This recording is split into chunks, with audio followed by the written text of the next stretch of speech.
Indian சிஸ்டம்ல நம்ம கல்ச்சர்ல இன்னும் வரைக்கும் ரொம்ப பொதுவாக நாம கேட்கறது பேரண்ட்ஸோட வாயாலையும் சரி, இல்ல ஈவன் இன்னும் கூட நான் குருக்கள் ரிலீஜியஸ் அப்படி அவங்க வாயில இருந்து கூட கேட்டிருக்கேன். சில பொண்ணுங்க விஷயம் எல்லாம் பேசணும், பேரண்ட்ஸ் வந்து பேசும்போது பொண்ணை கட்டி கொடுக்குற வரைக்கும் பேரண்ட்ஸ்க்கு ஒரு பாரம் தான் அப்படின்னு. அது எப்படி ஒரு பிள்ளை பிறந்த வீட்டுக்கே பாரம் ஆயிடுவா?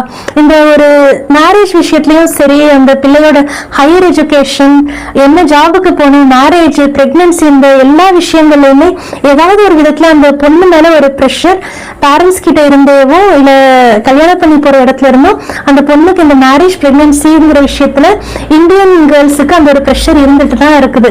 இந்த சிஸ்டமும் நம்ம கண்டிப்பா மாத்த வேண்டியதா இருக்கு. ஒரு பிள்ளை அது எப்படி பேரண்ட்ஸுக்கு பாரமாவா? அந்த ஒரு ஆடியோல எல்லாம் கேட்டது எத்தனை பேருக்கு ஞாபகம் இருக்கு தெரியல. நான் உங்களுக்கு பாரமா இருக்க விரும்பலப்பான்னு ஒரு பிள்ளை சொல்றா. புருஷனை விட்டுட்டு வந்தனா உங்களுக்கு பாரம் ஆயிடுவேன்னு கண்டிப்பா அந்த பேரண்ட்ஸ் சொல்லியிருக்க மாட்டாங்க. அப்ப அந்த பிள்ளைக்கு அது மைண்ட்ல வச்சது யாரு?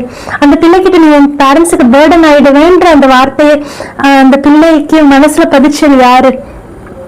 அந்த 4 பேர் தானே. பொதுவாக இந்த சிஸ்டம், இந்த சொசைட்டியை நம்பி பிள்ளைய கல்யாணம் பண்ணி கொடுத்துடணும், அவ இப்படிப்பட்ட படிப்பு தான் படிக்கணும், இந்த மாதிரி வேலைக்கு தான் போகணும், டக்குன்னு உடனே கன்சீவ் ஆயிடணும், குழந்தை பெற்றுக்கணும், இத்தனை குழந்தைங்களை பெற்றுக்கணுங்கிறது, இது எல்லாமே இந்த ஒரு திணிப்பு அந்த பிள்ளை மேல வர்றது எல்லாமே அந்த 4 பேருக்காக தான். கடைசியில் அந்த 4 பேர் யோசிச்சு எத்தனையோ குடும்பங்கள்ல அந்த பிள்ளைகளுடைய சந்தோஷத்தை நம்ம யோசிக்காம போயிடுறோம். இதுவும் இந்த நம்ம இந்தியன் சிஸ்டம்ல மாற வேண்டிய விஷயம் தான். பெற்றோர்கள் பிள்ளைகளும் கூட பொண்ணுங்களும் கூட இதை புரிஞ்சுக்கணும். எப்பயுமே பொண்ணுங்களுக்கு நம்முடைய சொந்த வீடு, நம்முடைய பேரண்ட்ஸ் கிட்ட இருக்குதுதான் பெண்களுக்கு பாதுகாப்பு. அந்த இடமே எனக்கு பாரமாயிடும், இல்லை அவங்க மேல ஒரு திணிப்பை கொண்டு வராங்கும் போது உனக்கு உன்னோட இடமே உனக்கு பாதுகாப்பு இல்லாத ஒரு நிம்மதி இல்லாத இடமாக அமையும் போது உன்னுடைய வாழ்க்கையை அதை அஃபெக்ட் பண்ணும்போது உனக்குரிய வேல்யூ அங்க இல்லாதப்ப நீ ஏதாவது ஒரு போல்டான ஒரு டிசிஷன் எடுத்து you have to move on.